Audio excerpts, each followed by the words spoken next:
আহ, hello, আসসালামু আলাইকুম। শুভ অপরাহ্ন। আপনারা কি শুনতে পাচ্ছেন আমাকে?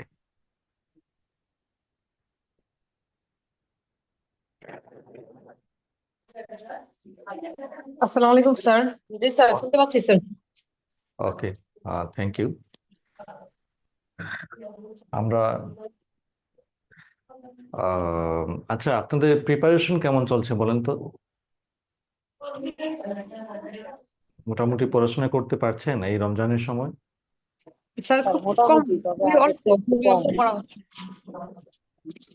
আচ্ছা আচ্ছা, এখন আসলে আম, মুখস্থের চাইতে আপনি গাইডলাইনটা বেশি ফলো করবেন। গাইডলাইনটা মানে হচ্ছে আপনি কিভাবে কম সময়ে রিভাইজ করতে পারবেন। মানে মনে করেন যে আপনার পরীক্ষার আগে এক সপ্তাহ আপনার হাতে আছে, এই এক সপ্তাহের মধ্যে সবকিছু কিভাবে গুছিয়ে রিভাইজ করতে পারবেন, এই গুছানোটার জন্য হচ্ছে সময় লাগে।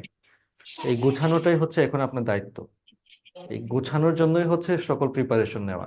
আর পরীক্ষার আগে যখন আপনি রিভাইজ করবেন তখন আপনার সেই আগের পড়াটা মাথায় চলে আসবে। তো সেক্ষেত্রে হচ্ছে এই রিভিশন দেওয়ার জন্য আমাদের এই প্রস্তুতি নেওয়াটা বা গোছানোর ব্যাপারটা আর কি। তো আহ, আজকে আমাদের যে টপিক, গণপ্রজাতন্ত্রী বাংলাদেশের সংবিধান। সংবিধান নিয়ে আমরা কিছুটা আলোচনা করব, যতটুকু হচ্ছে পরীক্ষার জন্য আমাদের আসার সম্ভাবনা আছে সেটা। তো একটা বিষয় হচ্ছে যে লাইভ ক্লাস ছিল সম্ভবত সংবিধানের উপর। সাফল্য একাডেমিতে এটা একটা লাইভ ক্লাস ছিল সংবিধানের উপর। এই ক্লাসটা কি কেউ দেখতে পেয়েছেন বা কেউ করতে পেরেছেন? না স্যার, দেখি নাই। আচ্ছা, মানে লাইভ ক্লাস তো আসলে ফ্রি দেওয়া হয়। তো আমি যেটা রিকোয়েস্ট করব যে যে সকল ক্লাস হচ্ছে লাইভ দেওয়া হয় এই ক্লাসগুলো মিস করবেন না। মানে এখানে খুব সংক্ষেপে বলা হয় ঠিক আছে, বাট হচ্ছে সহজ কিছু ট্রিক্স বলে দেওয়া হয় যেহেতু সবার জন্য উন্মুক্ত। তো এই লাইভ ক্লাসগুলো হচ্ছে মিস করবেন না। মানে সম্ভবত লাস্ট আমার লাইভ ক্লাসটাই ছিল সংবিধানের উপর। হ্যাঁ, তো ওই ক্লাসটা একটু দেখবেন, তাহলে কি হয় কি, যখন আপনি ক্লাসে মনে করেন লাইভ ক্লাসটা আগে হয়েছে বা এই আপনার ক্লাসটা হচ্ছে পরে হলো, অথবা লাইভ ক্লাস পরে হলো, এই ক্লাসটা আগে হলো, তো আপনি একটার সাথে একটা হচ্ছে কানেক্ট করতে পারবেন। তো এই কানেকশনটা আপনার জন্য দরকার, আপনার পড়াশোনা গোছানোর জন্য দরকার আর কি। তো ঠিক আছে, সমস্যা নাই, আমরা শুরু করি।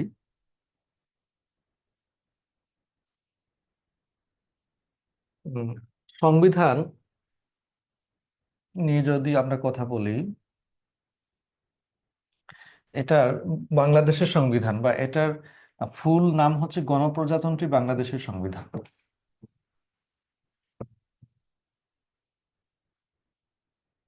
অথবা ইংলিশে যদি বলি দি কনস্টিটিউশন অফ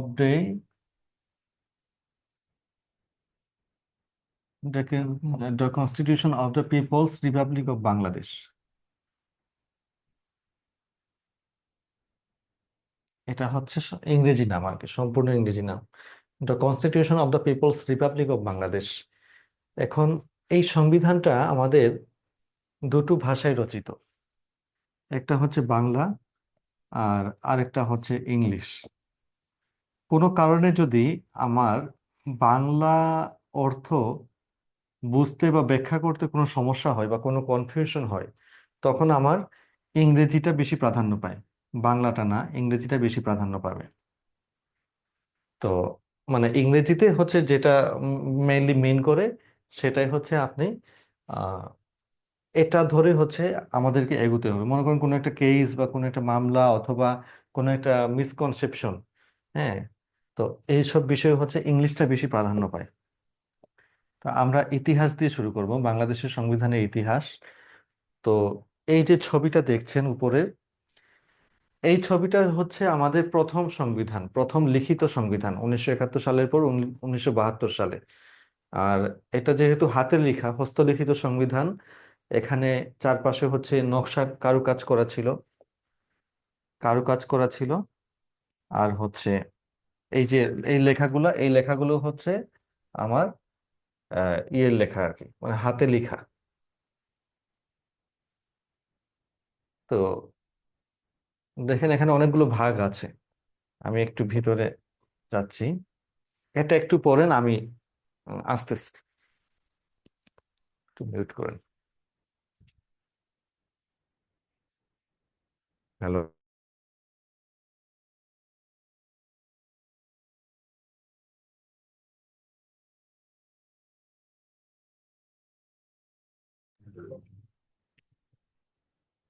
আচ্ছা, তো এটা আশা করি শেষ করতে পারেন নাই, আমার মনে হয় যে শেষ করতে পারেন নাই। সবকিছু শেষ করতে হবে এমন কোনো কথাও নাই। আমরা 3-4টা স্লাইড পর থেকে আমরা শুরু করি, মানে এখান থেকে আমরা আগের স্লাইডগুলোতে যাব আর কি। এটা আপনার একই সাথে আহ ইয়ের জন্য দরকার, মানে প্রাইমারির জন্য দরকার, একই সাথে হচ্ছে আপনার এনটিআরসি তেও আসতে পারে, আবার বিসিএসও যদি প্রিপারেশন বলে থাকেন, বিসিএস এর প্রিপারেশনও খুবই ইম্পর্টেন্ট। ইম্পর্টেন্ট বলতে এটা কিন্তু অন্য কোনো জায়গায় পাবেন না আর কি, যেটা পাবেন না এটা দিয়ে শুরু করি। এই টার্মগুলো কি আপনাদের পরিচিত মনে হয়? এলএফও, পিসিও, আরপিও, এগুলো?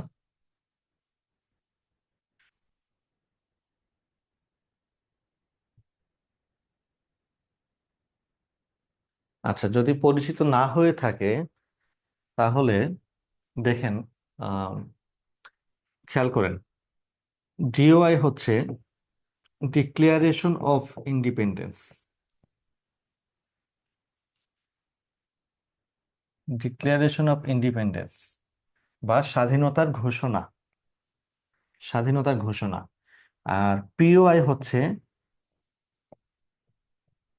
Proclamation of independence.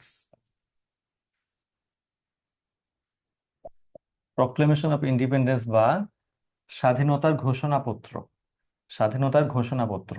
উপরেটা হচ্ছে স্বাধীনতার ঘোষণা, নিচেটা হচ্ছে স্বাধীনতার ঘোষণাপত্র।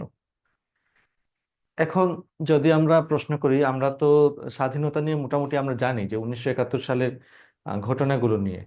তো যদি আমরা জিজ্ঞেস করি যে স্বাধীনতার ঘোষণা এটা কত তারিখে ঘোষিত হয়, ডিক্লারেশন অফ ইন্ডিপেন্ডেন্স কত তারিখে ঘোষিত হয় বলেন তো? 10 এপ্রিল 1971। আর প্রক্লেমেশন অফ ইন্ডিপেন্ডেন্স, স্বাধীনতার ঘোষণাপত্র? স্বাধীনতা ঘোষণাপত্র তো স্যার কনফিউজিং মনে হচ্ছে। হ্যাঁ হ্যাঁ, এটা হচ্ছে ডিক্লারেশন অফ, আচ্ছা লাল কালিতে সমস্যা নাই তো এই বোর্ডে? লাল কালি কি না, সমস্যা?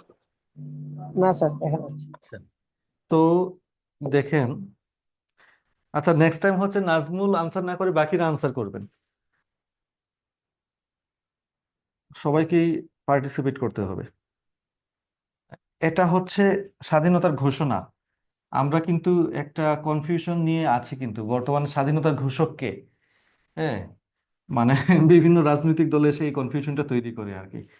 এটা হয়েছে 26 মার্চ, স্বাধীনতার ঘোষণা। আর প্রক্লেমেশন অফ ইন্ডিপেন্ডেন্স পত্র আর কি, স্বাধীনতার ঘোষণাপত্র, এটা হচ্ছে নাজমুল যেটা বললেন সেটা হচ্ছে, এই ঘোষণাপত্রটা হচ্ছে 10 April, 10 April 1971।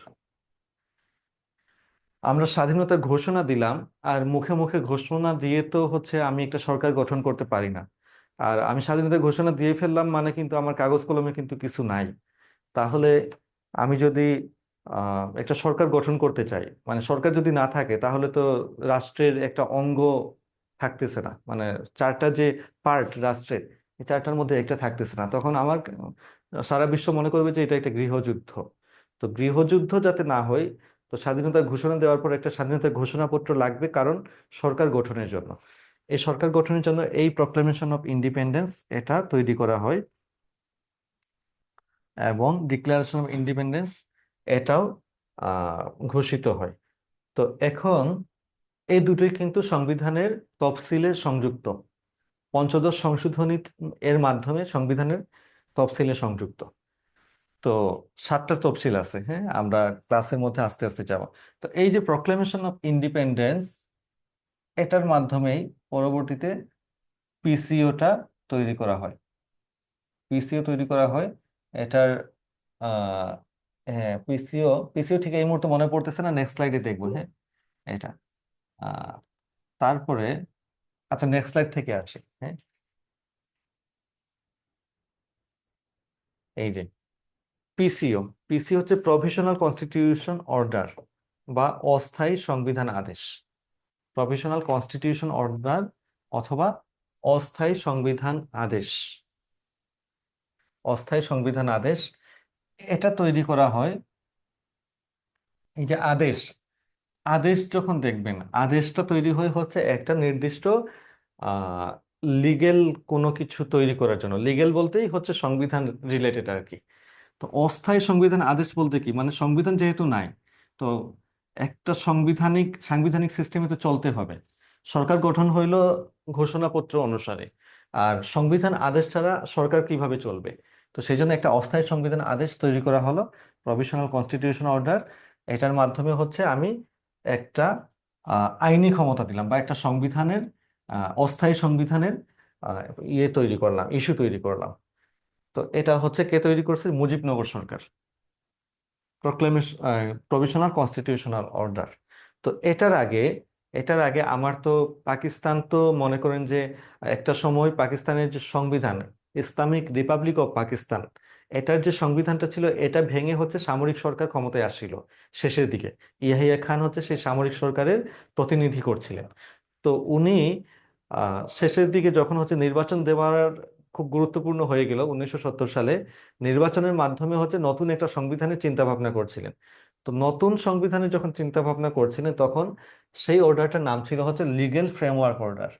Legal framework order বা আইনগত কাঠামো আদেশ। এই লিগেল ফ্রেমওয়ার্ক অর্ডারের মাধ্যমে পাকিস্তানের সংবিধান পরিবর্তন করার জন্য সামরিক একটা শাসকের আদেশ পত্র হিসেবে এই লিগেল ফ্রেমওয়ার্ক অর্ডার বা আইনগত কাঠামো আদেশ, এটা আদেশ করা হয়। তো এটা হচ্ছে ইয়াহিয়া খান এটা জারি করেছিলেন 1970 সালে, নির্বাচনকালীন সময়ে আর কি। তো পরবর্তীতে যখন হচ্ছে বঙ্গবন্ধু বললেন যে আমি যদি পাশ করি, যুক্তফ্রন্ট, না সরি, আমি যদি পাশ করি, তাহলে এই লিগ্যাল ফ্রেমওয়ার্ক অর্ডার হচ্ছে ছিঁড়ে ফেলবো, ছিঁড়ে নতুন সংবিধান তৈরি করব। তো যাই হোক, এটা আহ, বিভিন্ন কারণে হচ্ছে পরবর্তীতে নতুন সংবিধানের সময় লেগে গেল 1972 সালের শেষ পর্যন্ত। আচ্ছা, এটা আমরা শেষ করলাম legal framework order, provisional constitutional order. এরপর হচ্ছে গণপরিষদ আদেশ, রিপ্রেজেন্টেশন অফ পিপল অর্ডার। এটা হচ্ছে আমার দেশ স্বাধীন হয়ে গেল, স্বাধীন হয়ে যাওয়ার পরে যখন বঙ্গবন্ধু ক্ষমতায় বসলেন, তখন হচ্ছে আমার তো হাতে তো সংবিধান নাই, একটা অস্থায়ী সংবিধান দিয়ে চলতেছে দেশটা।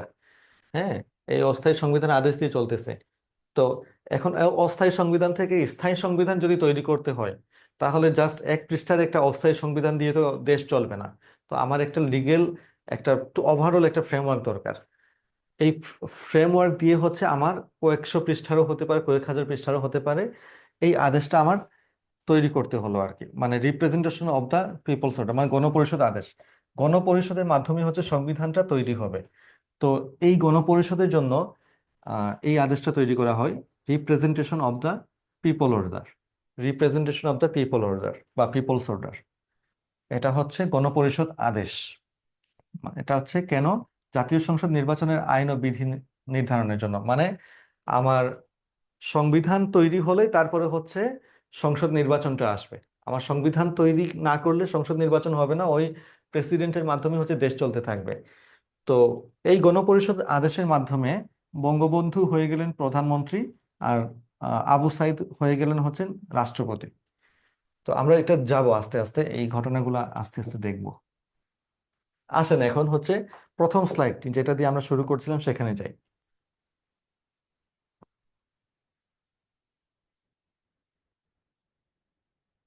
এই ইতিহাসটা দেখাটাই, আচ্ছা, অনেকে লিভ নিচ্ছে, আমি জানি না কেন লিভ নিচ্ছে।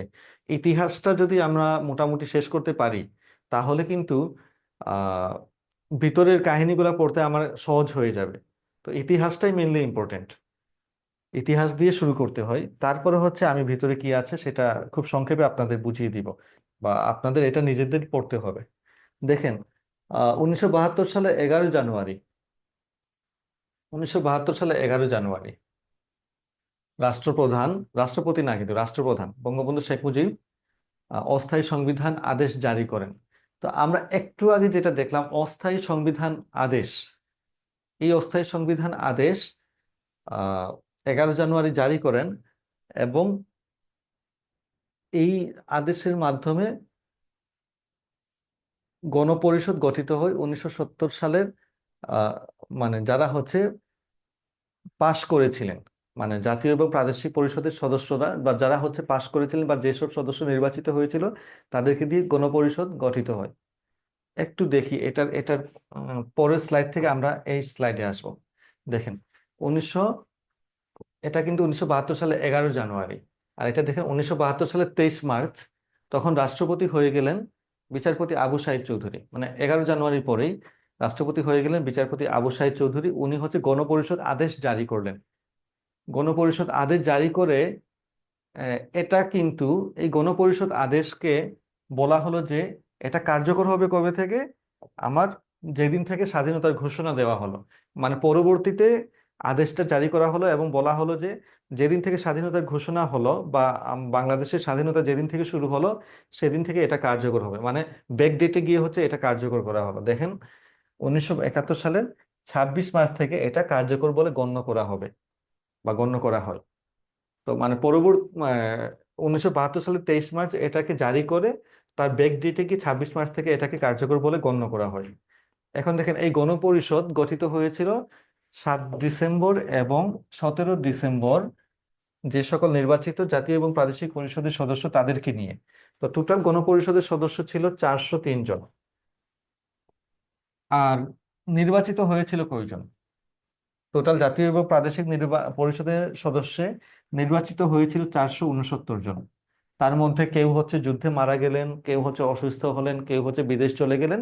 এইভাবে বিভিন্ন কারণে কাটছাঁট করতে করতে গণপরিষদের সদস্য হলো 403 জন। এই 403 জনের গণপরিষদ নিয়ে প্রথম অধিবেশন বসে হচ্ছে 10 এপ্রিল 1972 সালে। 10 এপ্রিল 1972 সালে। এবং এই গণপরিষদের প্রথম স্পিকার ছিলেন শাহ আব্দুল হামিদ, শাহ আব্দুল হামিদ, এবং প্রথম ডেপুটি স্পিকার ছিলেন মোহাম্মদ উল্লাহ। প্রথম স্পিকার ছিলেন শাহ আব্দুল হামিদ এবং প্রথম ডেপুটি স্পিকার ছিলেন মোহাম্মদ উল্লাহ।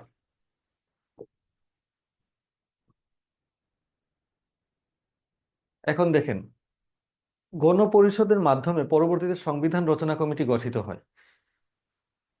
গণপরিষদে আমরা পেলাম 403 জন, এর মধ্য থেকে আবার 34 জন সদস্য নিয়ে 1972 সালে 10 এপ্রিল যেটা গণপরিষদের প্রথম অধিবেশন হলো, সেখানে ঠিক করা হলো যে আমি 34 জন সদস্য নিয়ে গণপরিষদের খসড়া সংবিধান রচনা কমিটি গঠন করব।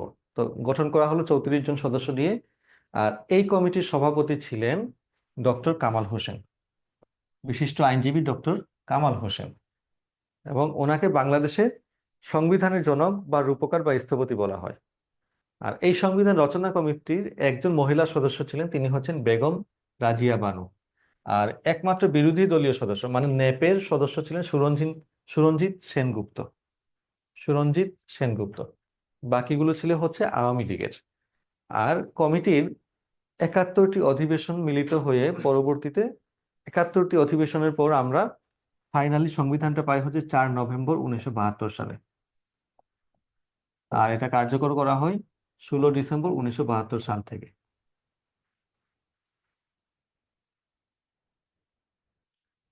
আচ্ছা, তো এই সংবিধানটা মেইনলি ছিল হচ্ছে 93 পৃষ্ঠার হাতে লেখা সংবিধান। আর এটার নকশা, মানে সংবিধানটার নকশা অঙ্গসজ্জা করেন হচ্ছেন শিল্পাচার্য জৈনুল আবেদিন, শিল্পাচার্য জৈনুল আবেদিন।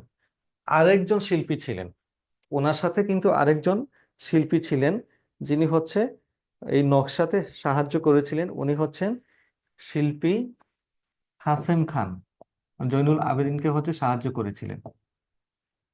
আর হাতে লিখার মানে ক্যালিগ্রাফির কাজটা করেছিলেন হচ্ছেন doctor A K M Abdur Rauf, doctor A K M Abdur Rauf, doctor A K M Abdur Rauf. আচ্ছা, তাহলে আহ এই খসড়া সংবিধান প্রথম গণপরিষদে উত্থাপিত হলো 12 অক্টোবর 1972 সালে। 12 অক্টোবর 1972 সালে প্রথম কিন্তু গণপরিষদে উত্থাপিত হলো, এটা খেয়াল রাখবেন। আর হচ্ছে তারপরে 4 নভেম্বর হচ্ছে এটা ফাইনালি হচ্ছে গণপরিষদে গৃহীত হলো। গৃহীত হওয়ার পরে 16 ডিসেম্বর গিয়ে হচ্ছে আমি এটাকে কার্যকর করলাম, 1972 সালে 16 ডিসেম্বর।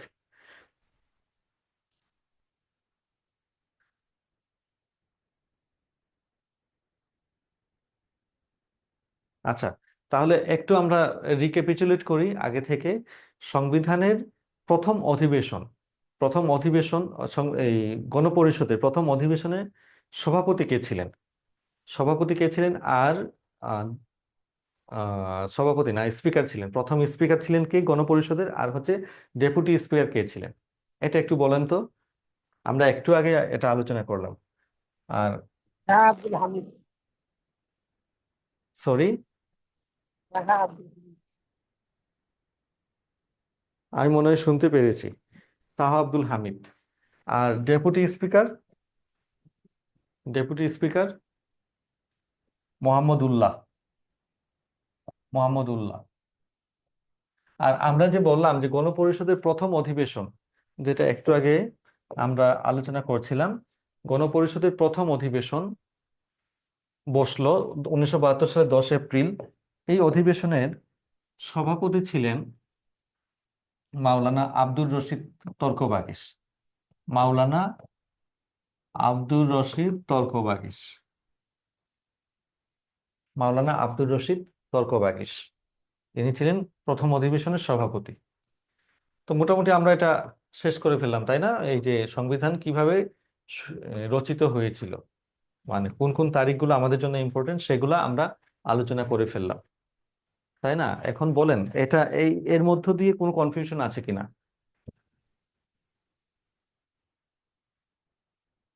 হুম। পান্না আক্তার, আমি আসলে চোখে কম দেখি। নাসিম উদ্দিন, আয়শা। না স্যার, আপনার সমস্যা নাই স্যার।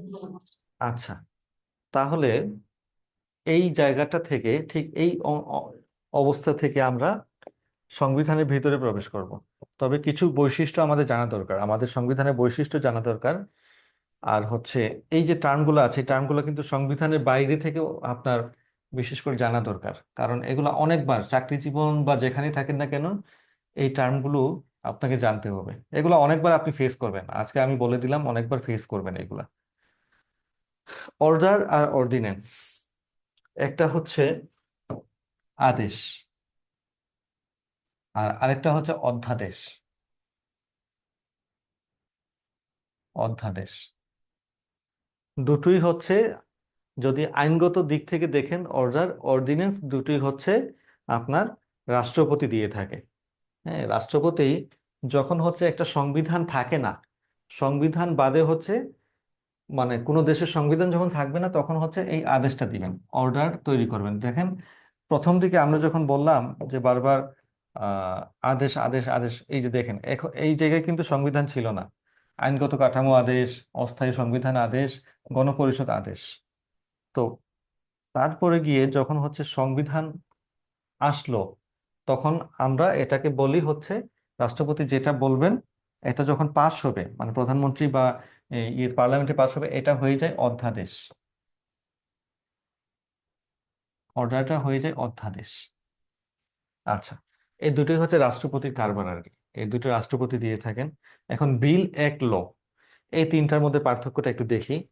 বিল হচ্ছে, মানে মনে করেন যে কোনো একটা আইন পার্লামেন্টে উত্থাপনের সাথে সাথে কিন্তু এটা অ্যাক্ট বা আইন হিসেবে এটা কিন্তু ধার্য করা হয় না বা গণ্য করা হয় না।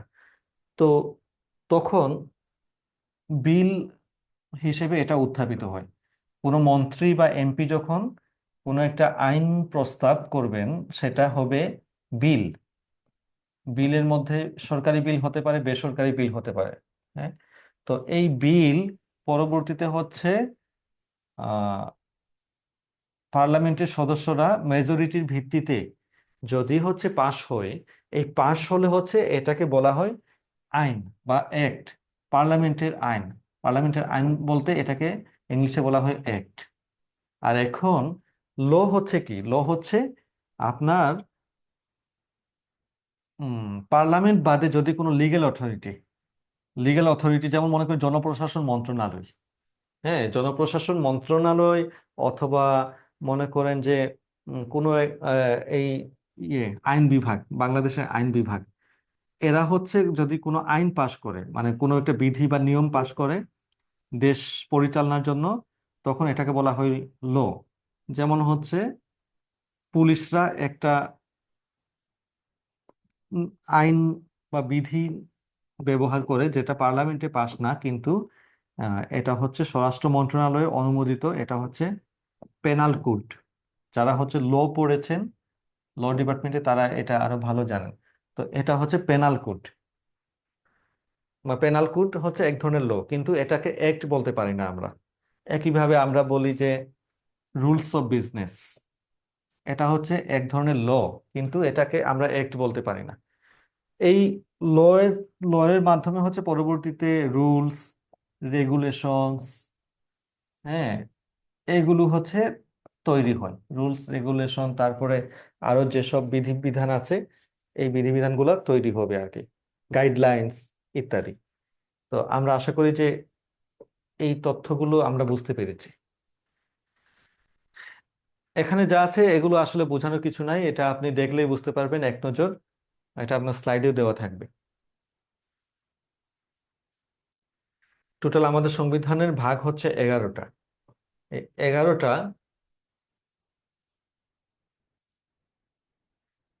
11টা সহ হচ্ছে আরেকটা আছে, আচ্ছা এই ভাগগুলো হচ্ছে দেখবো আমরা। আর আমাদের সংবিধান শুরু হয়েছে প্রস্তাবনা দিয়ে, প্রস্তাবনা দিয়ে শুরু, আর হচ্ছে তফসিল দিয়ে শেষ। টোটাল 7টা তফসিল, এই তফসিল দিয়ে হচ্ছে আমরা শেষ করেছি। আর প্রস্তাবনা হচ্ছে শুরু আর কি, সংবিধানের শুরু হয়েছে প্রস্তাবনা দিয়ে। এ পর্যন্ত 17বার সংবিধান সংশোধন হয়েছে। আর রাষ্ট্র পরিচালনার মূলনীতি, মানে একটা রাষ্ট্র কিভাবে চলবে সেটা আমরা 4টি স্তম্ভের মাধ্যমে হচ্ছে আমরা এটা ঠিক করেছি সংবিধানের মাধ্যমে। এটাকে সংক্ষেপে আমরা বলি গাধা, মানে হচ্ছে জাতীয়তাবাদ, সমাজতন্ত্র, গণতন্ত্র এবং ধর্মনিরপেক্ষতা। তো আমাদের সংবিধানের অনুচ্ছেদ হচ্ছে 153টা, টোটাল তফসিল 7টা আমরা আগেই বললাম। আর এই তথ্যটা জাস্ট একবার দেখবেন, বিচার বিভাগ পরবর্তীতে স্বাধীন হয়েছে কত সালে কিভাবে। আচ্ছা আমরা ইয়েতে চলে আসলাম, সংবিধানের ভাগগুলোতে। এটা সহজে এই ভাগটা অন্তত মনে রাখেন, হ্যাঁ ভাগটা হচ্ছে এরকম সংক্ষেপে: প্ররামৌনি, আবিনি, আবিনি, ম বা জ সংবি, ম বা জ সংবি, প্ররামৌনি, আবিনি, ম বা জ সংবি। এই 11টা, 11টার সাথে নবম নয়ের কো আছে। এই নয়ের কো এর মাধ্যমে হচ্ছে এটা, যেহেতু একটু আলাদাভাবে আমরা অধ্যায় বিবেচনা যদি করি, তাহলে টোটাল হচ্ছে এখানে 12টা, মেইনলি হচ্ছে 11টা।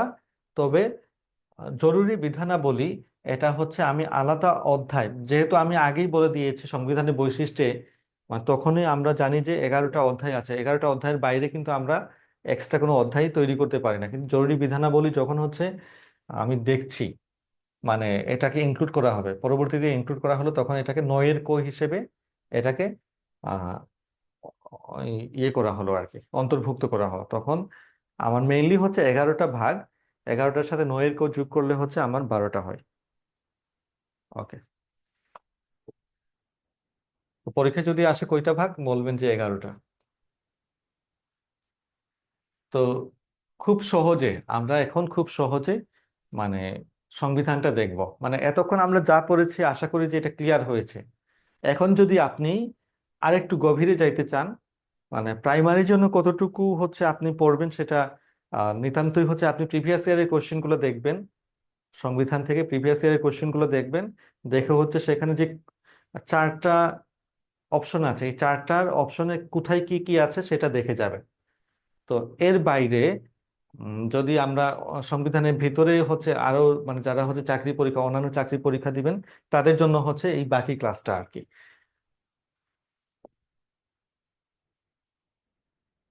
যেমন প্রথম অধ্যায় আর দ্বিতীয় অধ্যায় এই দুটো কিন্তু আপনার জানা দরকার। বিশেষ করে প্রথম অধ্যায় দ্বিতীয় অধ্যায় এই দুটো আপনার জানা দরকার। আর যদি পারেন তৃতীয় অধ্যায় পর্যন্ত শেষ করবেন। এটা হচ্ছে মাস্ট, মানে সকল চাকরি পরীক্ষার জন্য হচ্ছে মাস্ট আর ম্যান্ডেটরি। দেখেন প্রজাতন্ত্রে হচ্ছে আমি এখন আরেকটা বিষয় বলি আপনাদের প্রস্তুতি সহজ করার জন্য বলতেছি। এই যে আমরা একটু আগে বললাম না, প্র রা মৌ নি আ বি নি ম বা জ সংবি। এখন এই সংবিধানের ভাগগুলো কিভাবে ঠিক করবেন, মানে 1 থেকে 7 পর্যন্ত হচ্ছে প্রথম অধ্যায়, এটা হচ্ছে বা প্রজাতন্ত্র। তাহলে এখানে হচ্ছে 1 থেকে 7 এইভাবে মুখস্থ করবেন। 7, পরবর্তীতে হচ্ছে 8 থেকে 25 পর্যন্ত, দ্বিতীয় অধ্যায় 25 পর্যন্ত, 7, 25। তৃতীয় অধ্যায় হচ্ছে 47 পর্যন্ত, চতুর্থ অধ্যায় হচ্ছে 64, 7, 25, 47, 64, 93। হ্যাঁ, এইভাবে হচ্ছে আপনি এই অধ্যায়গুলোকে হচ্ছে আগে মাথায় গেঁথে নিবেন যে কোথায় কতটুকু আছে। মানে এটার সহজ কি, যেমন মনে করেন যে প্রজাতন্ত্রের মূলনীতি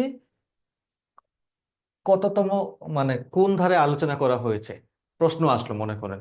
এখন অপশন আসলো হচ্ছে 3, 90, 40, তারপরে হচ্ছে মনে করেন 24। খুব সহজে আমরা মূলনীতির কথা আমরা মনে রাখতে পারি কিভাবে, প্রজাতন্ত্র রা মৌনি, রা দিয়ে হচ্ছে আমরা বলেছিলাম রাষ্ট্র পরিচালনা মূলনীতি। তাহলে এটা ছিল হচ্ছে 8 থেকে 25-এর মধ্যে। তো এখানে ইভেন অড যদি আমরা ধরি তাহলে 8 থেকে 25-এর মধ্যে হচ্ছে এটা অন্তর্ভুক্ত, বাকি তিনটা কিন্তু অন্তর্ভুক্ত না। তো সেক্ষেত্রে আমি সহজেই হচ্ছে এটাকে সিলেক্ট করে নিতে পারি। হ্যাঁ, পরীক্ষা কিন্তু এরকম টেকনিক্যাল ইস্যুগুলো হচ্ছে খেয়াল রাখতে হয়। অথবা মনে করেন প্রজাতন্ত্রের গঠন সীমানা কোথায় আলোচনা করা হয়েছে, বা বাংলাদেশের গঠন সীমানা কোথায় আলোচনা করা হয়েছে, বা বাংলাদেশের আহ মনে করেন যে জাতীয় ফুল শাপলা এটা কোথায় আলোচনা করা হয়েছে। মনে করেন যে একটা ইয়ে দেওয়া হলো 1 থেকে 7-এর মধ্যে, বাকিগুলো দেওয়া হলো অন্যান্য অধ্যায় থেকে, তাহলে আপনি 1 থেকে 7-এর মধ্যে যা আছে অন্তত সেটা তো আপনি মাথায় নিয়ে আসতে পারেন। হ্যাঁ, মানে 1 থেকে 7-এর মধ্যে কি আছে এটা ধরে হচ্ছে আপনি সিলেকশন করতে পারেন। মানে এ পর্যন্ত হচ্ছে আপনাকে অন্তত আহ মনে রাখতে হবে আর কি। টোটাল যে 11টা অধ্যায় বা 12টা, টোটাল 12টা ভাগ, এই 12টা মনে রাখলে হচ্ছে আপনার সিলেকশন, মাল্টিপল চয়েস সিলেকশনটা সহজ হয়ে যাবে আর কি। আচ্ছা। উম এখন দেখেন এখানে যেটা একটু আগে বলতে যাচ্ছিলাম আর কি, এটা হচ্ছে আমি ফার্স্টে হচ্ছে আমি প্রজাতন্ত্র কি, আমার দেশ আমার প্রজাতন্ত্র কি, মানে বেসিক বিষয়টা আর কি। যেমন হচ্ছে একটা মানুষের 2টা চোখ থাকবে, নাক থাকবে, কান থাকবে, 2টা কান থাকবে, চুল থাকবে, এরকম আর কি। প্রজাতন্ত্রের একটা অবয়ব বা স্ট্রাকচারের বর্ণনা দিতে গিয়ে হচ্ছে প্রথম অধ্যায়টা আলোচনা করা হয়েছে। এখন হচ্ছে যদি হচ্ছে মানুষ ধরি তাহলে এ, মানুষ চলবে কিভাবে বা বেড়ে উঠবে কিভাবে, হ্যাঁ, কোন কোন বেসিক স্ট্রাকচারের উপর হচ্ছে তাকে বেড়ে উঠতে হবে। এই বেড়ে ওঠার বেসিক স্ট্রাকচারটা বা একটা রাষ্ট্র পরিচালনা, মানে রাষ্ট্রটা কিভাবে চলবে, সে হাঁটাহাঁটি করবে কিভাবে, এটা বোঝার জন্য হচ্ছে আমার দ্বিতীয় অধ্যায়টা রাষ্ট্র পরিচালনার মূলনীতি। তৃতীয় অধ্যায়টা হচ্ছে মৌলিক অধিকার। কারণ রাষ্ট্র তো চলবে হচ্ছে জনগণের মাধ্যমে, যেহেতু গণপ্রজাতন্ত্রী। তো রাষ্ট্র চলতেছে মনে করেন যে বিভিন্ন ইয়ের মাধ্যমে, বেসিক ফর্মগুলোর মাধ্যমে চলতেছে, জাতীয়তাবাদ, সমাজতন্ত্র ইত্যাদি, বৈজ্ঞানিক সমাজতন্ত্র আর কি। তো এই মূলনীতির বাইরে গিয়ে যখন মানে জনগণের জন্য কি কি অধিকার সংরক্ষিত থাকবে সেটা কিন্তু মূলনীতি দিতে পারে না। একটা জাতীয়তাবাদ বুঝলাম, আমাদের জাতীয়তাবাদ আছে, বুঝলাম আমার ধর্মনিরপেক্ষতা আছে, কিন্তু জনগণের অধিকার তো সেখানে নিশ্চিত হচ্ছে না। সেজন্য হচ্ছে জনগণের মৌলিক অধিকার নিয়ে আলোচনা করা আছে আমার তৃতীয় অধ্যায়ে। আচ্ছা, প্রজাতন্ত্র চলবে কিভাবে বুঝলাম, রাষ্ট্র পরিচালনার মূলনীতির মাধ্যমে জনগণ পাইল মৌলিক অধিকার।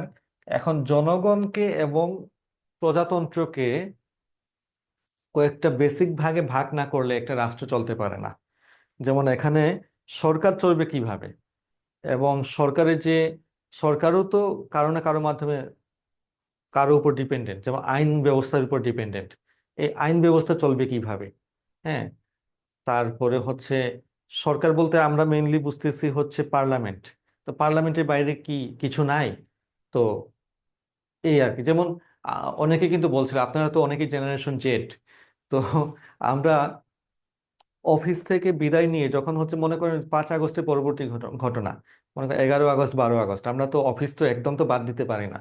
তো যখন হচ্ছে আমরা গাড়িতে করে আসতেছি, গাড়ি থামানো হলো, থামায় মানে সবাই তো ভদ্র না, মানে অবশ্যই ম্যাক্সিমাম 95% ভদ্র ছিল এবং ওরা খুব সুন্দরভাবে আমাদের সাথে বিহেভ করছে। দু একজন ছিল, ওরা বলতেছে যে এখন দেশে কোনো সরকার নাই, আপনারা গাড়িতে কেন লোগো লাগাবেন, গাড়ির লোগো উঠাই ফেলেন, ওরা নিজেরাই উঠাইছে। এখন হচ্ছে সরকার নাই বলাটা কিন্তু এত সহজ না। মানে সরকার যদি না থাকে তাহলে সরকারি চাকরিজীবীরা কিসের? মানে সরকার অবশ্যই একটা রাষ্ট্রের মধ্যে থাকবে, এই বেসিক জিনিসটা বুঝেন। সরকার অবশ্যই একটা রাষ্ট্র ব্যবস্থার মধ্যে থাকবে। সেটা কোনো পার্লামেন্ট থাকুক আর না থাকুক, কোনো ক্যাবিনেট থাকুক আর না থাকুক, সরকার চলবেই। হইতে পারে এটা অবৈধ সরকার, কিন্তু সরকার থাকবেই। এই বেসিক বিষয়টা বুঝেন। তো এই সরকার, যাকে আমরা এতগুলা ভাগে ভাগ করলাম, নির্বাহী বিভাগ থাকবে, এখানে আইনসভা থাকবে, বিচার বিভাগ থাকবে। মেনলি হচ্ছে এই 3টা অর্গান আর কি, নির্বাহী বিভাগ, আইনসভা, বিচার বিভাগ। এই 3টা বিভাগকে এগুলো চলবে কিভাবে এখানে দেখেন। নির্বাহী বিভাগে যেগুলো আছে সেটা দেখলে আপনি ক্লিয়ার হয়ে যাবেন। নির্বাহী বিভাগে সংবিধান কি কি নিয়ে আলোচনা করছে, রাষ্ট্রপতি কিভাবে সিলেক্ট করা হবে, রাষ্ট্রপতি কই বছর থাকবে, কি করবে, প্রধানমন্ত্রীর এবং মন্ত্রিসভার কাজ কি, স্থানীয় শাসন মানে উপজেলা, জেলা প্রশাসন এইগুলা, তারপর প্রতিরক্ষা কর্ম বিভাগ, ডিফেন্স, অ্যাটর্নি জেনারেল মানে পার্লামেন্টের যিনি হচ্ছেন আইনমন্ত্রী হিসেবে থাকেন, অ্যাটর্নি জেনারেল। এইগুলো দিয়ে হচ্ছে আমার নির্বাহী বিভাগের আলোচনা করা হয়েছে। পঞ্চম অধ্যায়ে আইনসভা, আইনসভা বলতে হচ্ছে আমার এগুলোর মধ্যে কিন্তু দেখেন প্রধানমন্ত্রী এবং মন্ত্রিসভার কথা বলা হয়েছে, কিন্তু আইনসভা বলতে যেটা বুঝতেছি আমরা সাংসদ বা সাংসদ আমরা নির্বাচন করি না, এই সাংসদদের দিয়ে হচ্ছে সংসদ গঠিত হয়। এরা কিন্তু কি করে, এরা হচ্ছে আইন তৈরি করে, যে একটু আগে আমরা বললাম যে অ্যাক্টের কথা, বা বিল পাস করে হচ্ছে অ্যাক্ট তৈরি করে। এই বিল পাস করে অ্যাক্ট তৈরি করে, এটার দায়িত্ব কিন্তু এদের হাতে নাই।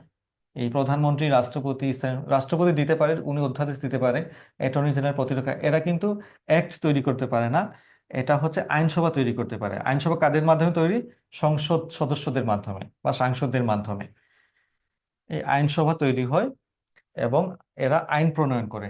এবং আইন এবং অর্থ সংক্রান্ত পদ্ধতিগুলো হচ্ছে এই আইনসভার মধ্যে আলোচনা করা আছে।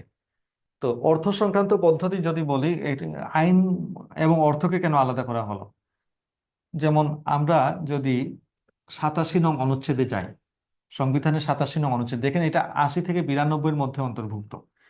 এই 87 নং অনুচ্ছেদে আছে হচ্ছে বাংলাদেশের বাজেট, যেটা নিয়ে আমরা অর্থনীতি ক্লাসে আলোচনা করি বা করব। তো এই বাজেটটা আছে হচ্ছে 87 নং অনুচ্ছেদে। বাজেটের নাম কি বলা হয়েছে? বার্ষিক আর্থিক বিবৃতি। মানে বাজেট তো একটা ইংরেজি শব্দ।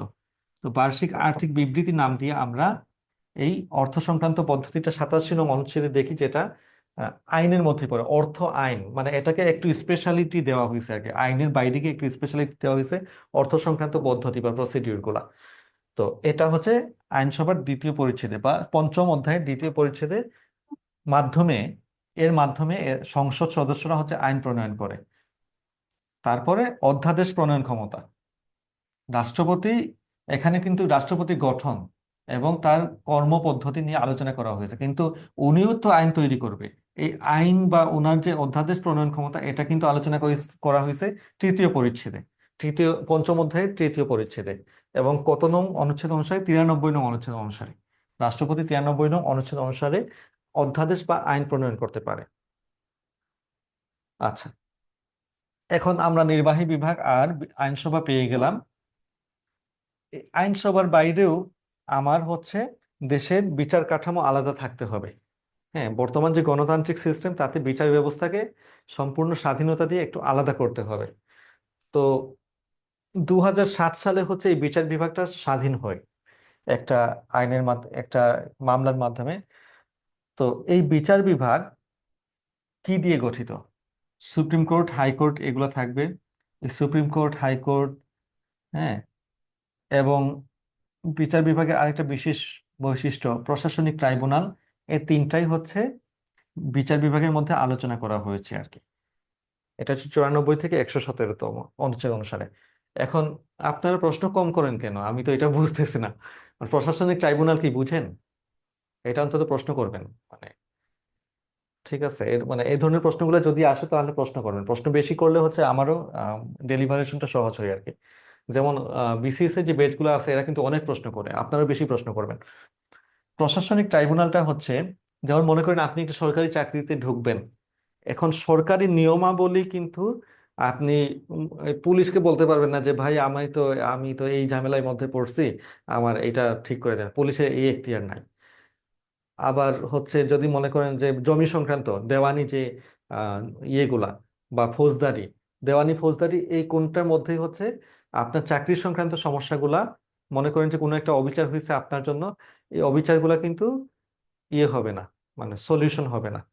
তখন আপনি যাবেন হচ্ছে প্রশাসনিক ট্রাইব্যুনালের কাছে, ওদের কাছে মামলা দিয়ে বলবেন যে আমি এই জায়গায় আমি অপদস্থ হয়েছি, সরকার আমার এগেনস্টে এইটা করছে, মানে সরকারের এগেনস্টে হচ্ছে মেইনলি হচ্ছে প্রশাসনিক ট্রাইব্যুনালে মামলা করা হয়।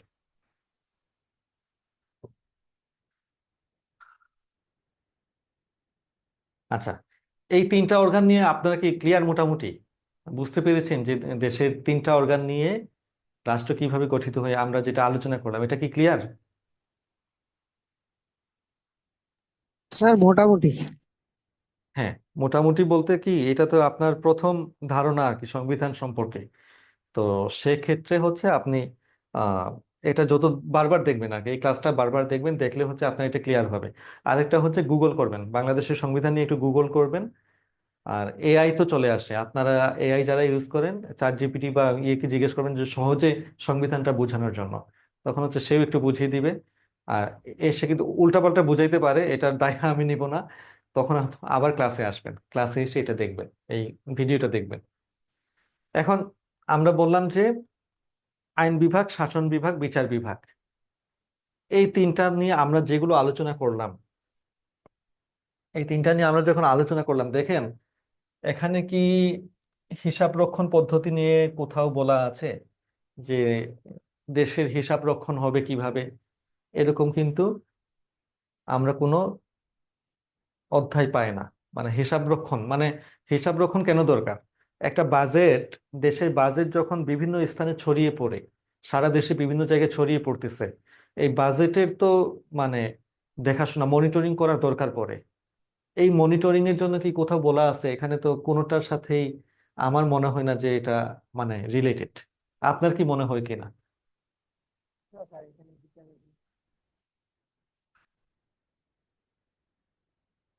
ভাই আপনাদেরকে বলেও হচ্ছে ইয়ে করে যাচ্ছে না, কথা বলানো যাচ্ছে না। স্যার বুঝি নাই আপনার প্রশ্নটা। মানে হচ্ছে আমরা যে তিনটা অর্গান নিয়ে আলোচনা করলাম, নির্বাহী বিভাগ, আইনসভা, বিচার বিভাগ, এই তিনটার মধ্যে মনে করেন দেশের বাজেট তো হচ্ছে প্রতি অর্থ বছরে আমি বিভিন্ন স্থানে ডিস্ট্রিবিউট করি, বাজেট তৈরি হয়তো ডিস্ট্রিবিউট করার জন্য। এখন এই ডিস্ট্রিবিউট যে হইলো, মনে করেন যে আমি এই প্রতিষ্ঠানে দিলাম 3 কোটি টাকা, আরেকটা প্রতিষ্ঠানে দিলাম 5 কোটি টাকা, আরেকটাতে দিলাম হচ্ছে 15 কোটি টাকা, আরেকটাতে দিলাম 100 কোটি টাকা। তো এই যে টাকাগুলা দিলাম, এই টাকাগুলা সঠিকভাবে মানে ইয়ে করা হলো কিনা, মানে হিসাব করা হলো কিনা বা কাজে লাগানো হলো কিনা, এই মনিটরিং করার কোনো সাংবিধানিক কোনো আইন দেখছেন কিনা এখানে, বা কোনো নিয়ম দেখছেন কিনা এখানে যেগুলো আছে? নাই স্যার, এখানে কোনো হিসাবের কোনো কিছু নেই।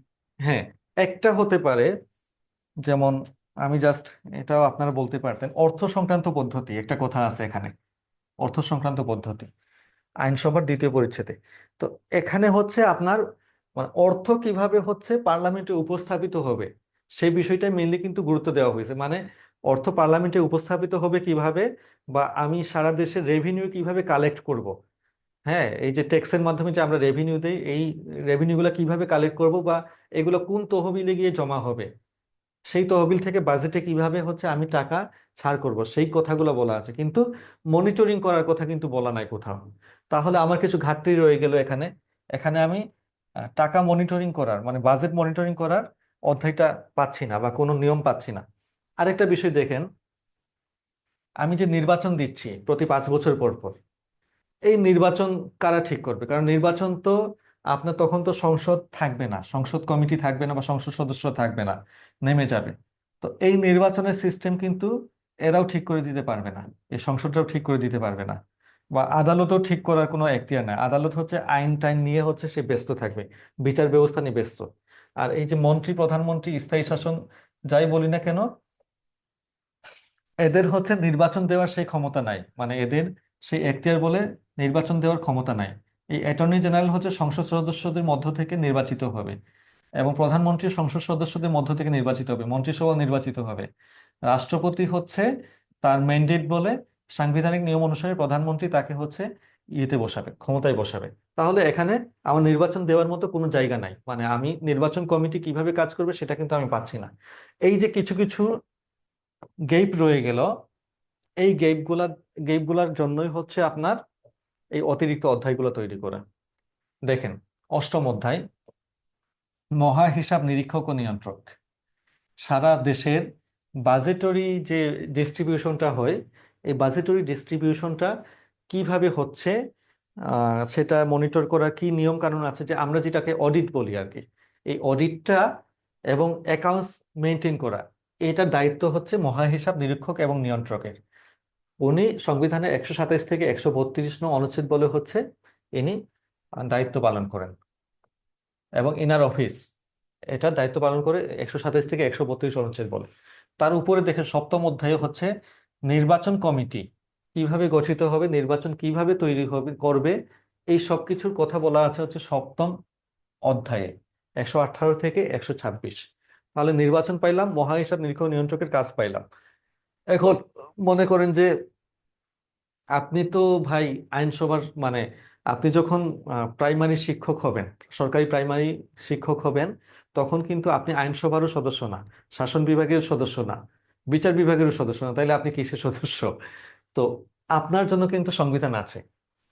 এটা হচ্ছে নবম অধ্যায় বলে, বা আমরা যারা বিসিএস এ আছি অথবা বিভিন্ন সরকারি চাকরিতে আছি, যারা হচ্ছে বাজেট থেকে সরাসরি টাকা পায় আর কি, সরকারি বাজেট থেকে যারা সরাসরি টাকা পায়, এদের জন্য হচ্ছে এইটা কর্মবিভাগ তৈরি করা আছে। কর্মবিভাগ প্রথমত হচ্ছে কর্মবিভাগ তৈরির নিয়ম, তারপরে হচ্ছে কর্মবিভাগের মাধ্যমে সরকারি কর্ম কমিশন, মানে সরকারি চাকরিজীবীদের জন্য যে কমিশন, পিএসসি আর কি, সরকারি কর্ম কমিশন।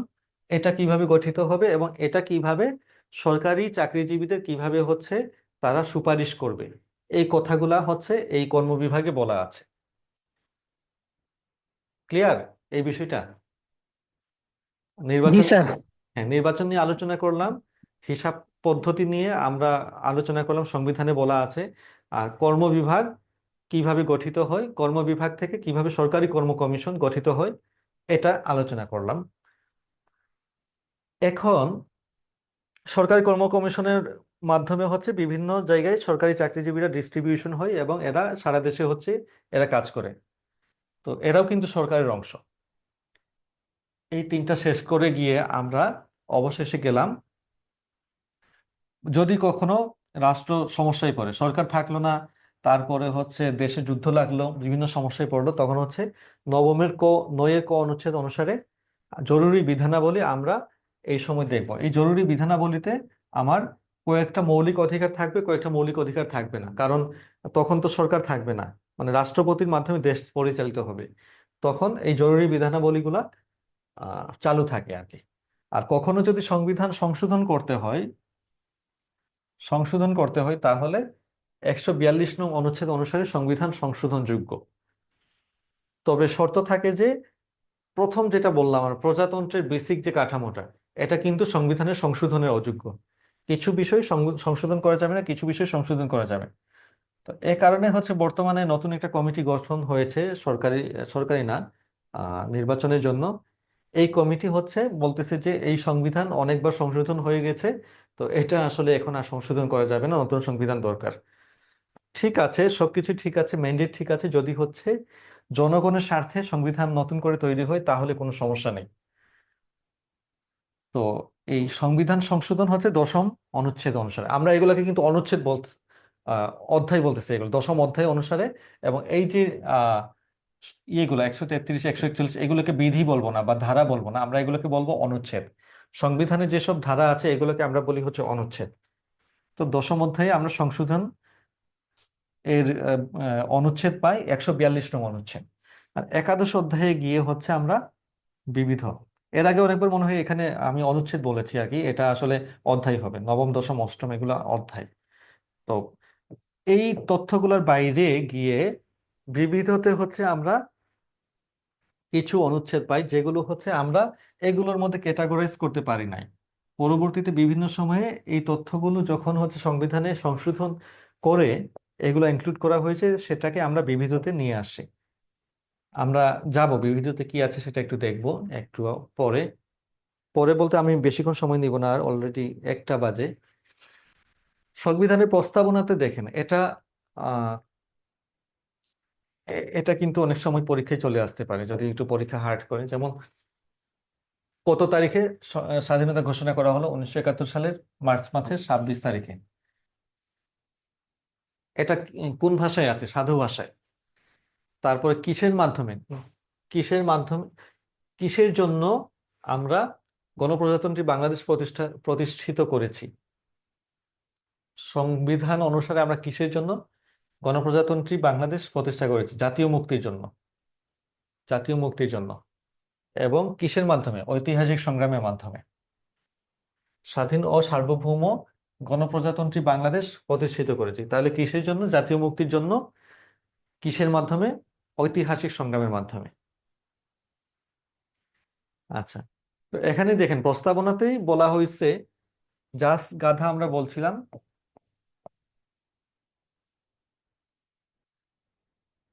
জাতীয়তাবাদ, সমাজতন্ত্র, গণতন্ত্র এবং ধর্মনিরপেক্ষতা, এই 4টা মূলনীতির মাধ্যমে হচ্ছে এই সংবিধান গঠিত হয়েছে। তো ঠিক আছে, আমরা আহ এইগুলা সব পারবেন। সময় যেহেতু নাই, আপনারাও নামাজ পড়তে যাবেন অনেকেই, আমরাও বিদায় নিব। দেখেন এগুলো হচ্ছে এক নজর দেখবেন আর কি। আর এটা যদি সংবিধান আপনাদের আসলে মনে রাখতে হয়, তাহলে 1 থেকে 7 অনুচ্ছেদ অবশ্যই দেখবেন। 8 থেকে 25 হচ্ছে ছন্দের মাধ্যমে পড়বেন। মানে যতটুকু পড়েন, 1 থেকে 25 বা 1 থেকে 47 যাই পড়েন না কেন, ছন্দ আছে। আপনি একটু ফেসবুক যাচাই করলে, ফেসবুক বা গুগল করলে হচ্ছে আপনি ছন্দগুলো পেয়ে যাবেন।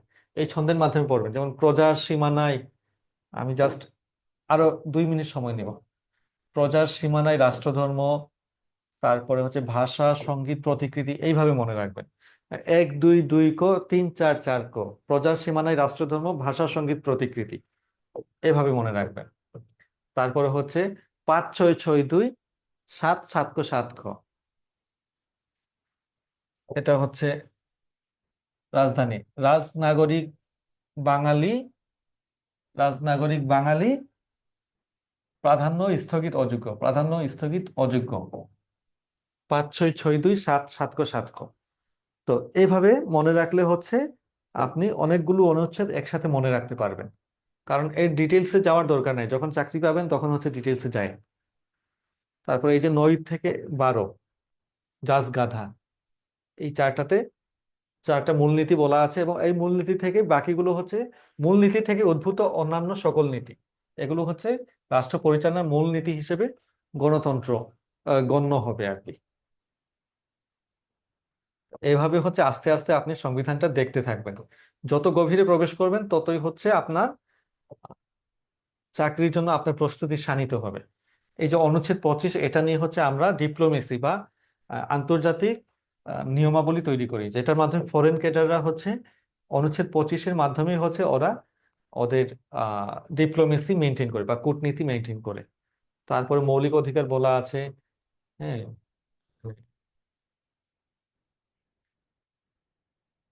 এখন তাহলে যেটা হচ্ছে আপনার মেইনলি হচ্ছে 1 থেকে 47, এটাই হচ্ছে সবচেয়ে বেশি ইম্পর্টেন্ট।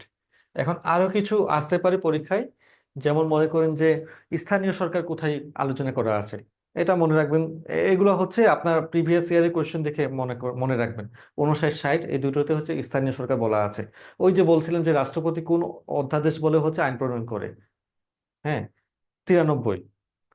বাংলাদেশের বাজেট কোথায় আলোচনা করা আছে, 87 নং অনুচ্ছেদ।